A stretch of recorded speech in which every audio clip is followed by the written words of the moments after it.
Hello guys, आज हम बात करेंगे टेट को लेकर के सुप्रीम कोर्ट का एक बड़ा निर्णय आया है जहां सुप्रीम कोर्ट ने टेट को अनिवार्य घोषित कर दिया है।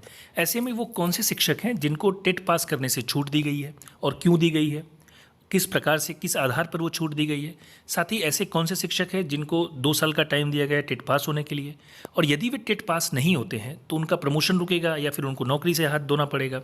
साथ ही यदि अगर वो नौकरी से हाथ धोते हैं, नौकरी उनकी जाती है, तो उनको पेंशन कैसे मिलेगी, कौन देगा और कैसे उसका कैलकुलेशन होगा, ये सब जानेंगे। तो सुप्रीम कोर्ट का पूरा निर्णय विस्तार से जानेंगे। साथ ही दोस्तों एक चीज़ और भी है कि 69,000 के मामले में फैसला काफ़ी डिले हो रहा है, तो वो भी जानेंगे कि फैसला कब तक आने की उम्मीद है। और साथ ही ब्रिज कोर्स को लेकर के एक अर्हता में परिवर्तन हुआ है, वो परिवर्तन क्यों हुआ है वो भी जानेंगे, कैसे हुआ है।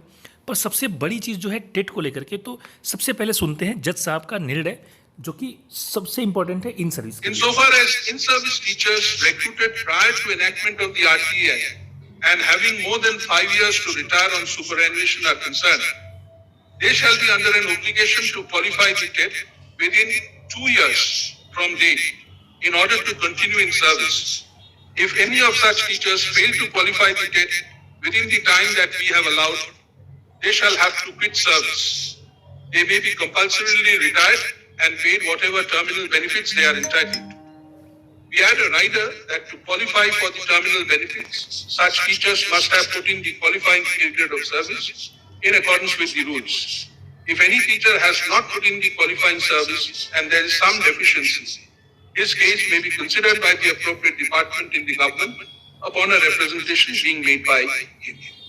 With the aforesaid modification of the impugned judgments and orders, तो जी हाँ, there are आपने जज several साहब को सुना। अब इसके बाद देखते हैं सुप्रीम कोर्ट का निर्णय किन किन क्या क्या चीज़ें अभी चल रही हैं, क्या कौन कौन से रूमर चल रहे हैं।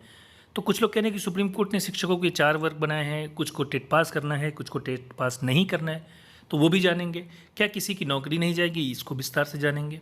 किसको टेट पास करना है, अनिवार्य है, वो भी जानेंगे। और कौन सा टेट पास करना है, क्या प्राइमरी का टेट पास करना है, यदि आप प्राइमरी में पढ़ा रहे हैं तो क्या प्राइमरी का, या जूनियर में है तो क्या जूनियर का टेट पास करना है, ये भी जानेंगे।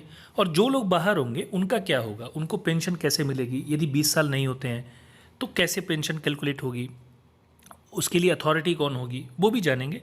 और साथ ही दोस्तों क्या अल्पसंख्यक संस्थान, जैसा कि जानते हैं आप अनुच्छेद 30 के तहत भाषा, लिपि और संस्कृति के संरक्षण के लिए अल्पसंख्यक संस्थान स्थापित किए जाते हैं, तो क्या ये जो निर्णय है ये अल्पसंख्यक संस्थानों पर लागू होगा, और नहीं होगा तो क्यों नहीं होगा, इस पर भी विस्तार से जानेंगे। तो ये तमाम चीज़ें आपके व्हाट्सएप पे अभी चल रही होंगी, तो इस पर जो सही चीज़ है वो जानिए। आइए सबसे पहले देखते हैं सुप्रीम कोर्ट की जजमेंट का। 110 पन्ने का ये जजमेंट है और इसका आप इंडेक्स दे सकते हैं। इंडेक्स में जो पहले 3 पन्ने हैं वो इंट्रोडक्शन के लिए हैं, उसके बाद जो बाकी कोर्ट ने आदेश दिया, हाई कोर्ट ने, उसके फैसले हैं 3 से लेकर 9 पेज तक, 13 पेज तक। फिर जो प्रीवियस डिसीजन है आरटी एक्ट को लेके वो 14वें पेज पे है। यानी ऐसे करके उन्होंने बांट दिया है कि ये फैसले हम इन आधारों पर दे रहे हैं। तो पिछली पार्टीज़ कौन सी थी, पार्टीज़ के आर्गूमेंट क्या थे, और इन्होंने जो एनालिसिस किया, जो इनकी रीजनिंग है, जो इनका रीज़न है, उसको उन्होंने शामिल किया है काफ़ी लंबे पेज तक, लगभग ये 90 पेज तक इन्होंने इसको शामिल किया है। और उसके बाद देख सकते हैं आप 7वां और 8वां बिंदु, अल्पसंख्यक संस्थानों को लेकर इन्होंने एक लार्जर बेंच की तरफ भेजा है, संवैधानिक पीठ की तरफ भेजा है। और 8वां जो है order of applicability of the TET in service teacher, ये 108 नंबर पेज पे है। यानी यही निर्णय आपके लिए मेन है, केवल 108वां पेज। तो आइए देखते हैं। अभी कुछ लोग ये कह रहे हैं कि एनसीटी ने हलफनामे में जो कहा है कि 2001 से पहले जो है उनको टेट पास नहीं करना है, 2009 और 2010 के बीच में जो है उनको टेट पास करना पड़ेगा, और उसके बाद के लिए तो अनिवार्य है। तो देखिए ये केवल एक एनसीटी का हलफनामा है, ये आदेश नहीं है कोर्ट का। कोर्ट ने अपने आदेश में क्या कहा है उसको आगे देखेंगे, पर ये एनसीटी का हलफनामा है जो उन्होंने कोर्ट में दिया था कि हम तो ये चाहते हैं कि ऐसे ऐसे हो जाए, पर कोर्ट ने उसको नहीं माना है।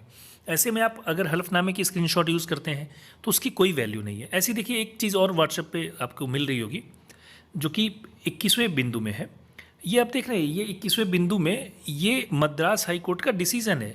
ये लगभग 7वें 8वें पेज पे है, जो कि आप देख सकते हैं ये प्रीवियस जो जितने डिसीजन दिए गए हाई कोर्ट के उसमें से एक है, ये सुप्रीम कोर्ट का निर्णय नहीं है। तो जो पेज नंबर 11 की ये बात है हाई कोर्ट के, ये इंडेक्स में आप देख सकते हैं, ये केवल एक हाई कोर्ट के निर्णय की बात है, ये सुप्रीम कोर्ट का आदेश नहीं है। तो आइए सुप्रीम कोर्ट का आदेश देखते हैं। तो जाहिर सी बात है कि जो सुप्रीम कोर्ट का आदेश है वो 108वें पेज पर 6 पैराग्राफ 6 बिंदुओं में दर्ज है। एक एक करके उसको देखेंगे और जानेंगे कि सुप्रीम कोर्ट ने क्या कहा है। सबसे पहले दोस्तों आप देखिए, जो आप हेडिंग देख सकते हैं, order on applicability of the TET to in service teacher, जो भी इन सर्विस हैं उनके लिए इसकी जो अप्लीकेबिलिटी है टेट की वो कैसी है। तो उन्होंने सीधे सीधे कहा है कि जो आरटीई का सेक्शन 2N है वो कहता है कि ये लागू होना चाहिए, सबके लिए एक समान होना चाहिए। ऐसे में 215वां कहता है कि हम मानते हैं कि लोग बहुत लंबे समय तक नौकरी कर चुके हैं, 20-20, 30-30 साल समय दे चुके हैं। ऐसे में अगर उनको ये हम कर दें कि टेट अनिवार्य होगा तो ये गलत बात होगी। ऐसे में आप देख सकते हैं 216वां बिंदु, जहां सुप्रीम कोर्ट कहता है कि एक संविधान के अनुच्छेद 142वें के तहत हम उनको एक छूट प्रदान करते हैं। एक अगर उनका सुपर एन्युएशन यानी कि अगर उनकी सेवानिवृत्ति 5 साल से कम समय में है तो उनको ये छूट है कि वो टेट पास न करें। हालांकि उनको प्रमोशन नहीं मिलेगा, ध्यान दीजिएगा, प्रमोशन उनको नहीं मिलेगा। He will not be considered eligible without he or she having qualifying the TET. अगर वो टेट पास नहीं करते तो उनको प्रमोशन नहीं मिलेगा। अगर अब 217वां पॉइंट कहता है अगर 5 साल से ज़्यादा है तो 2 साल के भीतर आपको टेट पास करना पड़ेगा। अगर आपके 5 साल से ज़्यादा है रिटायरमेंट में तो 2 साल के भीतर आपको टेट पास करना ही पड़ेगा। और फिर 218वां पॉइंट कहता है subject to what we have said above it is the reiterated that those aspiring for, अगर कोई चाहता है, कोई आगे प्रमोशन चाहता है या नौकरी चाहता है शिक्षा विभाग में, तो कंपलसरी है कि उसको टेट पास करना ही पड़ेगा। यानी कि आप इसमें देख सकते हैं यही सुप्रीम कोर्ट का निर्णय है। अब इसको लेकर के बहुत सारी भ्रामक चीज़ें आपको मिल रही होंगी। एक जो सारगर्भित सत्य है वो देखिए, पुराने शिक्षक जिनकी रिटायरमेंट में 5 साल से कम बचे हैं वो टेट पास किए बिना नौकरी जारी रख सकते हैं, लेकिन प्रमोशन उनको नहीं मिलेगा। हालांकि ये छूट भी सुप्रीम कोर्ट ने अपने अधिकार 142 अनुच्छेद 142 का प्रयोग करते हुए कहा है। अर्थात ऐसे शिक्षक जो 1 सितंबर 2030 से पहले रिटायर हो रहे हैं, ध्यान से समझिएगा, 1 सितंबर 2030 से पहले रिटायर हो रहे हैं, नौकरी तो बची रहेगी लेकिन प्रमोशन आपको नहीं मिलेगा। अगर आप प्राइमरी में पढ़ा रहे हैं तो प्राइमरी में पढ़ाते रहेंगे, जूनियर में पढ़ा रहे हैं तो जूनियर में पढ़ाते रहेंगे, डिमोशन भी नहीं होगा, लेकिन अगर आप आगे आपको प्रमोशन भी नहीं मिलने वाला है। अब इसके बाद दोस्तों जो अगला वर्ग है, पुराने शिक्षक जिनकी रिटायरमेंट 5 साल से ज़्यादा है, अभी 5 साल से ज़्यादा उनको नौकरी करना है, ऐसे में उन्हें 2 साल के भीतर टेट पास करना अनिवार्य है। यदि वे 2 साल के भीतर टेट पास नहीं करते तो उनको अनिवार्य सेवानिवृत्ति दे दी जाएगी या उनसे इस्तीफा ले लिया जाएगा। अब ये देखिए कि अगर आप उनसे अनिवार्य सेवानिवृत्ति देते हैं तो अगर मान लीजिए किसी का 6 साल है तो ठीक ठाक उसको पेंशन तो मिल ही जाएगी। ऐसे में ये बिंदु आप देख सकते हैं, बिंदु नंबर 217, अगर वो टाइम नहीं है तो विभाग छूट भी दे सकता है पेंशन देने के लिए। वहीं जो बिंदु 219 कहता है कि नए भर्ती और प्रमोशन चाहने वालों को टेट पास करना अनिवार्य है। ये तो ठीक है, इसमें किसी को कोई आपत्ति नहीं है, पर सबसे बड़ी चीज़ है जो 6 साल 7 साल बचा है उनको फिर से टेट पास कराना, वो बहुत टफ चीज़ होने वाली है। अब दोस्तों बात करते हैं अल्पसंख्यक संस्थान का क्या होने वाला है। देखिए, अल्पसंख्यक संस्थानों का मामला है तो इसको उन्होंने संवैधानिक पीठ को भेज दिया। क्यों भेजा? क्योंकि अनुच्छेद 21 का जो कहता है कि ये मूल अधिकार है, वही अनुच्छेद 30 भी भाषा, लिपि और संस्कृति का संरक्षण, ये भी मूल अधिकार है। तो इसमें टकराहट है, इसलिए इसको 7 या 5 जजों की बेंच के पास भेजा जाएगा। अब दोस्तों बात करते हैं 69,000 शिक्षक भर्ती पर फैसला कब तक आने वाला है। देखिए, अभी सुनवाई नहीं पूरी हो पाई है तो 3 से 4 सुनवाई लगेगी, उसके बाद ही फैसला आएगा। ऐसे में कम से कम मान के चलिए किसी भी हालत में 6 महीने से ज़्यादा समय नहीं लगेगा। हाँ, ये उम्मीद है कि 6 माह में ये फैसला आ जाएगा।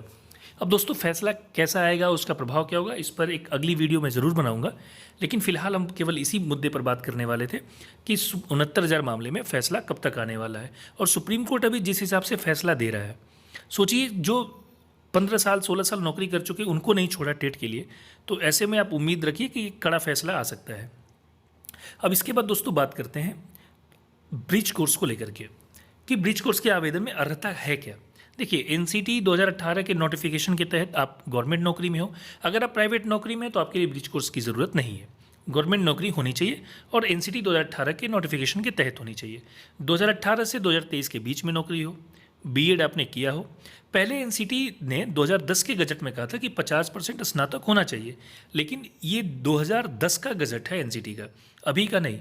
तो 2010 के गजट में ये बात थी, अब ये बात नहीं है, यानी 50% स्नातक की ज़रूरत नहीं है। आप नौकरी कर रहे हो ये बहुत है, बस गवर्नमेंट हो और 2023 से पहले नौकरी मिली हो, बीएड आपने किया हो। अब ब्रिज कोर्स का आवेदन कब से शुरू होगा, इसके लिए कोई तिथि अभी फिक्स नहीं है, पर बहुत जल्दी ये शुरू हो जाएगा। देखिए, एक सूचना है, आप लोग प्रश्न मुझसे पूछना चाहते हैं, फ़ोन पे बात करना चाहते हैं कि सर मेरे प्रश्न कुछ उत्तर है, नंबर दे दीजिए। ये संभव भी नहीं होता है और इससे केवल एक लोगों का डाउट दूर होगा। तो इसका एक उपाय हम लोग कर सकते हैं कि या तो यूट्यूब लाइव के द्वारा या फिर गूगल मीट के द्वारा आपके प्रश्नों का समाधान किया जा सकता है। तो आप अगर प्रश्न पूछना चाहते हैं तो प्लीज़ कमेंट बॉक्स में लिखिए कि आप कैसे उत्तर चाहते हैं, गूगल मीट के द्वारा या फिर यूट्यूब लाइव के द्वारा। दोनों ऑप्शन आपके पास है, आप जो भी चूज़ करेंगे। अगर कम से कम 50 लोगों का क्वेश्चन रहता है तो ज़रूर इस पर विचार किया जाएगा और बहुत जल्द 2 से 3 दिन में गूगल मीट या फिर फेसबुक लाइव के यूट्यूब लाइव के माध्यम से आपके प्रश्नों का उत्तर दे दिया जाएगा। उम्मीद है वीडियो अच्छी लगी होगी। धन्यवाद दोस्तों, थैंक यू सो मच।